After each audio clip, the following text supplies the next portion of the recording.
Selamat pagi, salam sejahtera bagi kita semua. Assalamualaikum warahmatullahi wabarakatuh. Salam sehat dan salam olahraga. Perkenalkan saya, nama Dr. Andes Nofri Jeffrey Sondak, M4, dengan NIDEN 0023117007. Saya adalah dosen tetap pada jurusan Pendidikan Kepelatihan Olahraga di Fakultas Ilmu Keolahragaan dan Kesehatan Masyarakat Universitas Negeri Manado. Pada kesempatan ini, izinkan saya akan menyampaikan pernyataan diri dosen dalam ujuk kerja Tridharma Perguruan Tinggi PDD UKT PT bidang pengajaran. Adapun tujuan pemaparan ini adalah sebagai syarat mengikuti sertifikasi dosen tahun 2024. Deskripsi mata kuliah. Mata kuliah teori praktek pencaksilat adalah mata kuliah wajib di semester 2. Memiliki kode mata kuliah 6232261. Mata kuliah ini adalah tim teaching.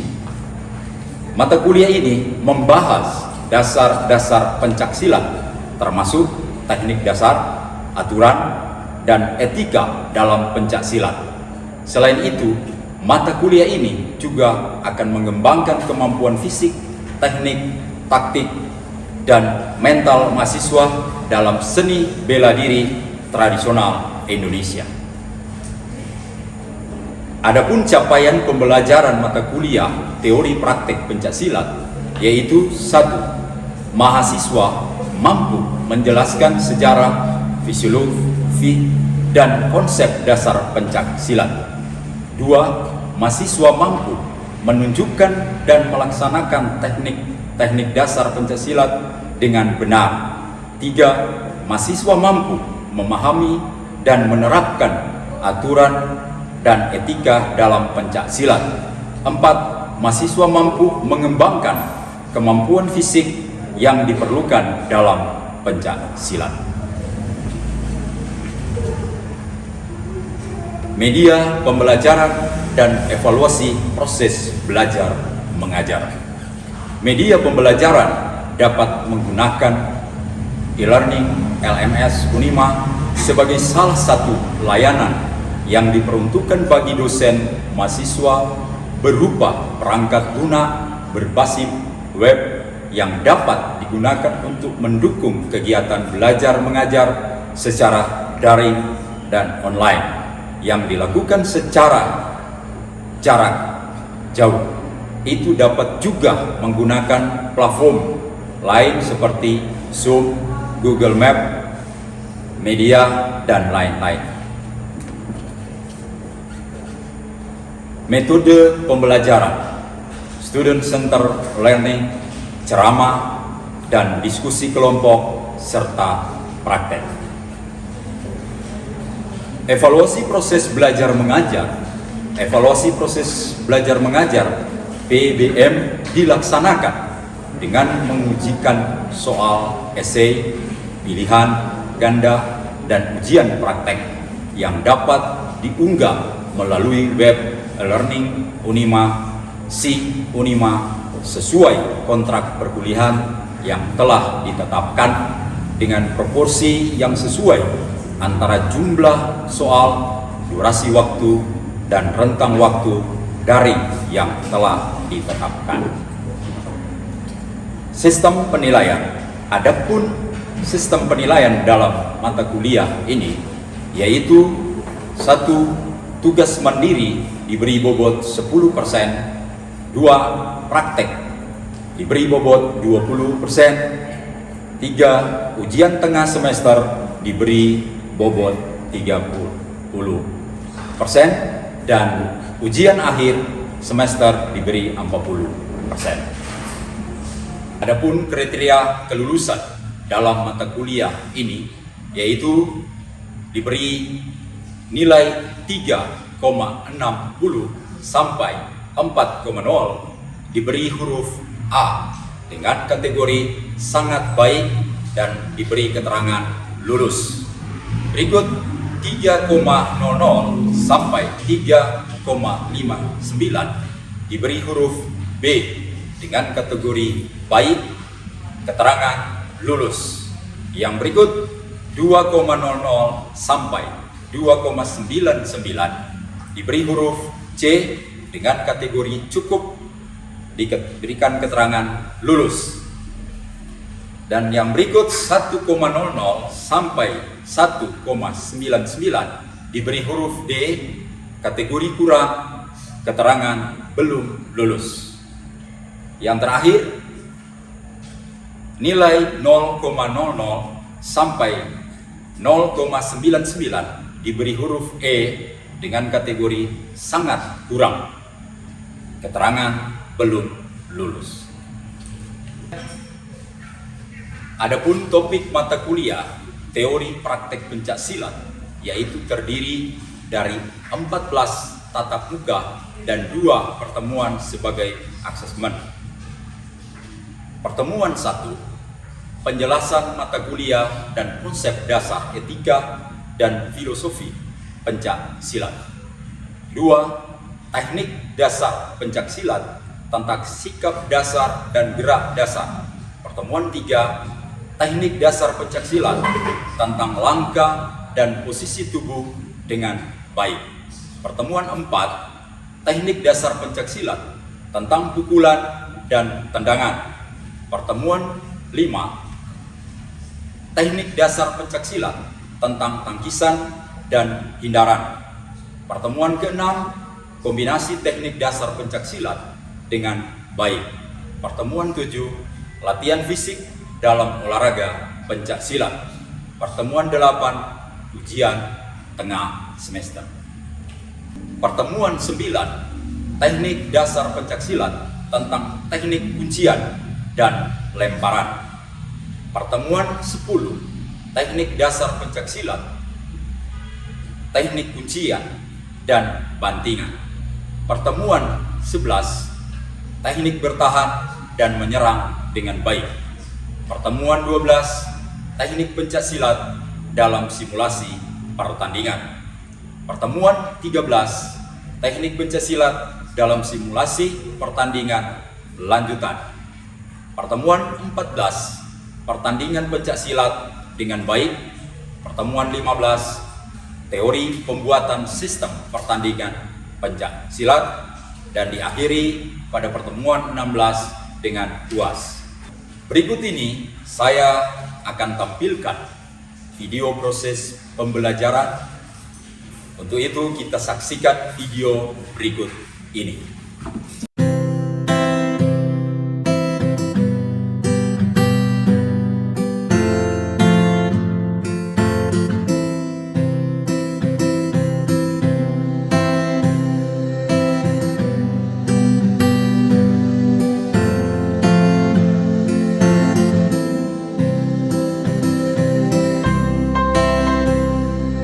Selamat pagi. Pagi. Salam olahraga. Jaya. Oke, hari ini kita akan belajar materi pencaksilat.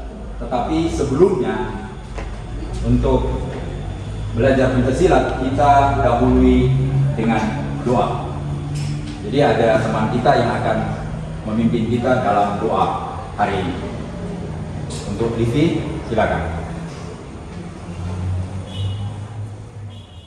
Baiklah, sebelum kita masuk pada materi pembelajaran pencaksilat, mari kita awali dengan berdoa dan izinkan saya untuk berdoa sesuai keyakinan saya, yaitu Kristen Protestan. Mari kita berdoa. Segala puji dan syukur kami panjatkan kepada-Mu ya Tuhan, karena di mana berkat rasa cinta dan kasih sayang-Mu Engkau selalu nyatakan dalam kehidupan kami setiap hari. Ya Tuhan, sekarang juga kami akan memulai pembelajaran materi pencaksilat pada hari ini. Kiranya Engkau tuntun agar kami bisa memahami dan boleh berlatih dengan baik. Terima kasih berkat-Mu dalam nama Yesus Kristus. Padamu amin. Hari ini kita belajar pencak silat.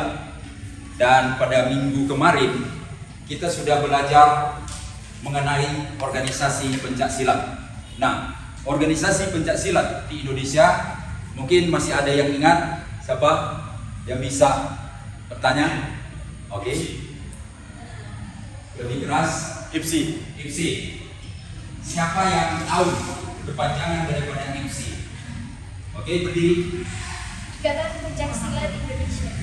Ikatan Pencak Silat seluruh Indonesia. Jadi Anda sudah tahu.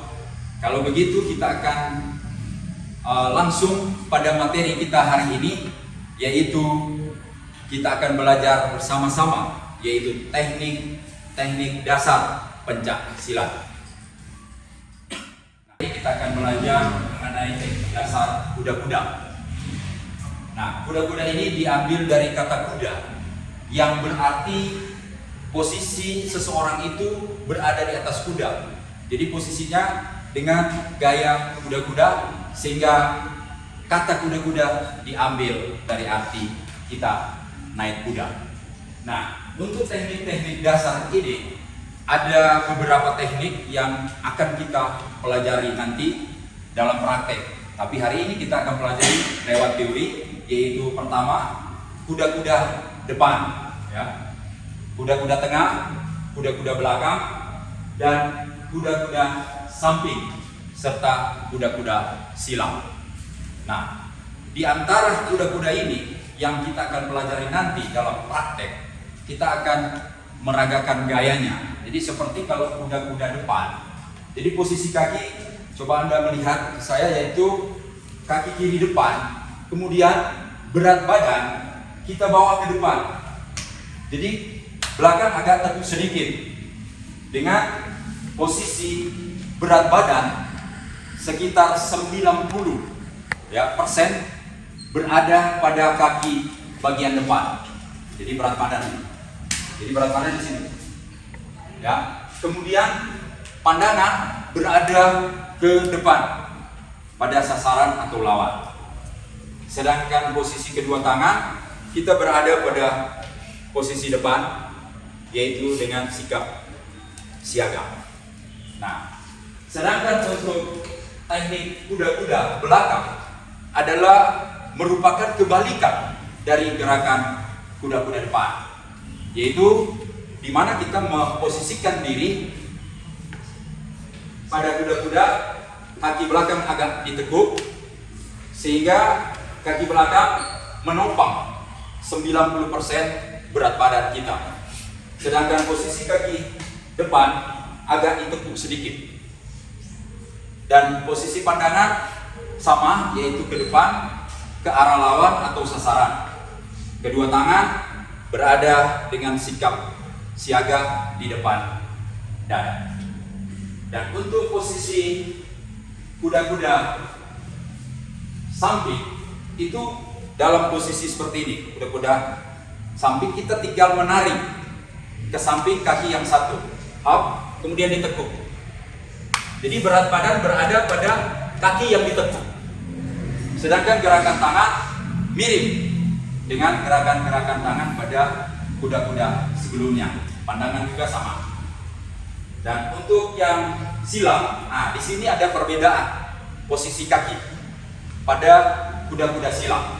Anda bisa melihat, saya bisa contohkan, walaupun nanti kita akan praktekkan supaya lebih berarti atau lebih memahami betul gerakannya. Ini, jadi dari posisi ini kita silangkan kaki dengan membuka kedua tangan di sebelah.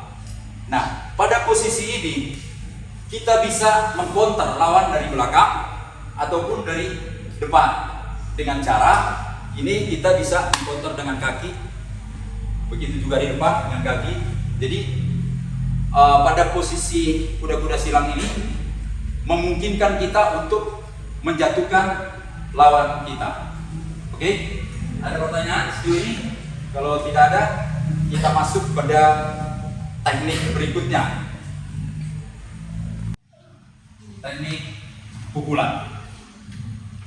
Dalam pencak silat menggunakan lengan, dan tungkai sebagai alat serang. Nah, untuk lengan, jika dia menjadi alat serang, maka itu disebut pukulan. Jadi, Anda mesti tahu bahwa di dalam silat ada dua organ tubuh atau bagian tubuh yang digunakan untuk serangan, yaitu tangan dan tungkai. Nah, sekarang kita akan membahas pada lengan.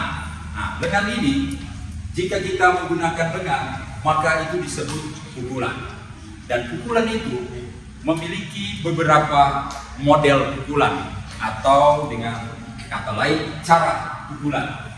Di sini ada pukulan depan, pukulan bandul, pukulan tegak, melingkar, samping. Nah, di antara pukulan-pukulan ini yang digunakan dalam pertandingan itu hanya ada dua, yang lainnya tidak. Maka dua pukulan ini yang kita akan bahas, yaitu pukulan lurus ke depan. Nah, pukulan lurus ke depan ini dilakukan dengan sasaran, yaitu ulu hati dan bagian leher. Dalam pertandingan kita bilang bisa menggunakan pukulan lurus dengan mendapatkan poin sebesar 1 atau skor 1. Kemudian pukulan bandul, ya, bandul itu bahasa Melayu. Jadi pukulan yang orientasi gerakannya adalah dari bawah ke atas. Seperti ini. Ya. Kalau dalam tinju dikatakan pukulan uppercut, tetapi di bela diri silat disebut pukulan bandul. Nah, sudah mengerti? Nanti kita akan praktekkan pukulan-pukulan ini. Lanjut. Teknik tangkisan. Tangkisan dalam pencak silat adalah teknik yang digunakan untuk menangkis atau menghindari serangan lawan. Jadi artinya di sini menangkis berarti ada pukulan, ada serangan, baru kita melakukan tangkisan. Tangkisan itu sendiri ada beberapa cara, ya, yaitu tangkisan dalam, tangkisan luar, tangkisan atas, tangkisan bawah, tangkisan telapak tangan, dan tangkisan siku, tangkisan kaki. Ya. Dari beberapa tangkisan ini, ada yang digunakan pada saat kita bertanding, dan ada yang lainnya tidak bisa digunakan dalam pertandingan sesuai dengan aturan yang ada. Untuk itu kita akan membahas beberapa gerakan tangkisan, seperti tangkisan dalam. Tangkisan dalam menangkis pukulan yang mengarah pada bagian dada atau ulu hati dengan cara lengan, ya, kalau saya gunakan lengan kanan, bergeser dari luar ke dalam. Nih, jadi dari luar ke dalam. Jika ada serangan ke arah ulu hati atau bagian dada.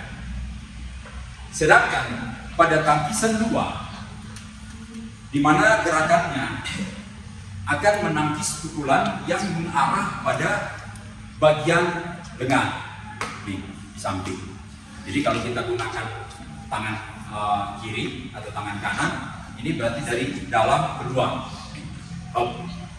Jadi pukulan ke arah sini kita tangkis.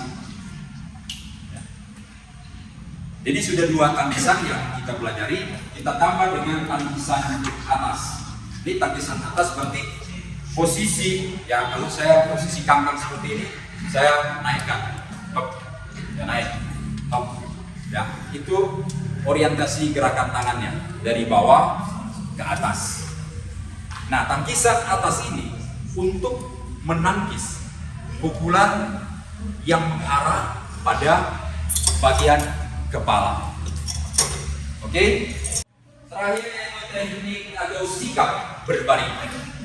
Ya, dalam teknik berbaring ini ada 3 cara, yaitu berbaring miring, berbaring terlentang, dan terlungkup. Ya. Ini cara dilakukan oleh seorang pesilat atau petarung karena sudah berada pada posisi terpojok. Namun, walau dia dalam posisi terpojok, dia bisa melakukan serangan balik atau dengan kata lain membalikkan keadaan. Jadi dari posisi tak menguntungkan dalam arti terpojok, bisa ia membalikkan pada posisi menguntungkan. Oke, sampai di sini materi kita untuk teori pencaksilat, dan nanti pada pertemuan berikut 2 hari lagi kita akan mempraktekkan semua teknik-teknik dasar yang kita pelajari hari ini. Nah, untuk itu Anda akan saya berikan tugas. Ya. Tugas Anda adalah pertama, Anda menuliskan secara ringkas akan teknik dasar yang saya sudah berikan. Yang kedua, Anda mencoba di rumah. Itu tugas ya. Anda coba di rumah bagaimana teknik-teknik dasar itu. Entah Anda menggunakan teman atau menggunakan alat peraga seperti samsang. Itu tugas yang saya berikan kepada Anda. Semoga Anda akan masukkan pada hari pertemuan berikutnya. Oke, pertemuan kita hari ini sudah sampai di sini, sudah selesai. Nanti kita akan bertemu pada praktek 2 hari lagi kita akan bertemu. Untuk itu Anda harus tetap menjaga kesehatan dan menjaga pola makan dengan baik. Terima kasih. Selamat pagi. Selamat pagi. Selamat pagi. Salam olahraga. Sekali lagi, lebih semangat. Salam olahraga. Oke, hari ini kita akan belajar pencak silat atau bela diri pencak silat. Waktu minggu kemarin kita sudah belajar pencak silat, yaitu dasar-dasar atau teknik dasar pencak silat, yaitu kuda-kuda. Di sana kita telah belajar kuda-kuda kaki kiri depan dengan posisi ini, kemudian pandangan ke depan, posisi tangan berada di depan badan, dan keseimbangan tubuh berada pada bagian kedua kaki ini di tengah-tengah. Kemudian kuda-kuda yang berikut yang kita sudah pelajari adalah kuda-kuda tengah atau posisinya ini sambil menghadap ke depan. Sudah dilakukan, dan hari ini kita akan lanjut dengan teknik dasar tendangan. Dan teknik dasar tendangan ini kita akan belajar dari posisi kuda-kuda kiri depan. Jadi ini sambil menghadap ke depan, kuda-kuda kaki kiri depan dengan pandangan mata menghadap ke lawan atau sasaran. Posisi kedua tangan berada di bagian depan badan. Setelah itu Anda harus memperhatikan bahwa kaki tendang adalah kaki bagian belakang, yaitu kaki kanan. Selanjutnya kita gerakan berlahan dulu. Ini hop, naik, kemudian kecut. Ya. Ini gerakan cepatnya ini. Hop. Balik. Di sini Anda harus perhatikan kaki tumpu. Jadi kita menjaga keseimbangan pada kaki tumpu agar kita tidak jatuh ketika terjadi benturan pada saat menendang. Pertama, posisi kita berhadapan, ya. Tiap pihak yang menyerang dan saya pihak yang akan menangkap. Lihat, contoh, hap. Ini, kemudian dijatuhkan, hap. Masuk. Ya. Jadi Anda bisa memperagakan. Oke, yang satu, masuk. Satu. Ya, diperagakan. Ya, siap. Perhatikan. Ini yang menangkap, ini yang menendang. Ya, siap. Hap. Jatuhkan. Ya. Bagi. Masuk. Ini yang lawan, yang bisa. Oke, siap.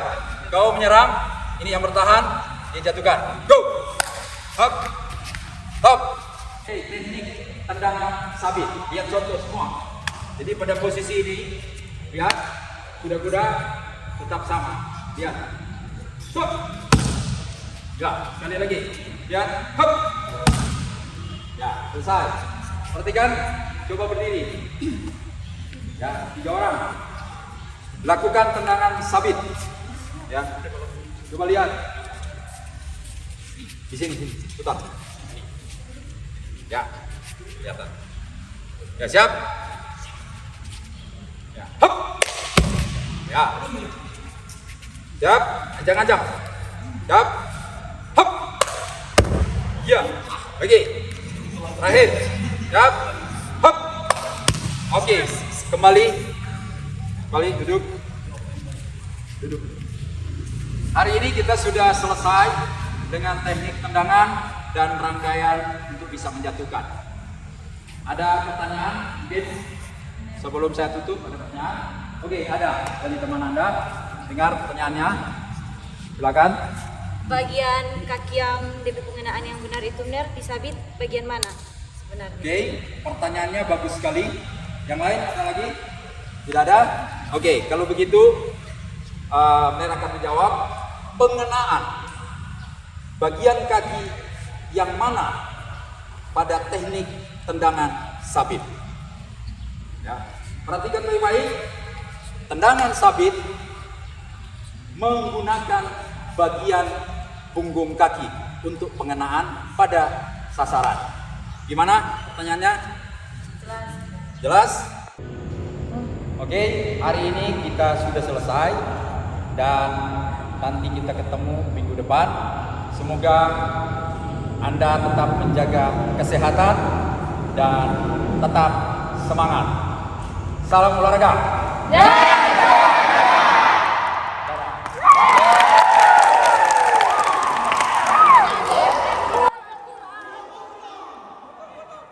Demikian video deskripsi singkat dari saya.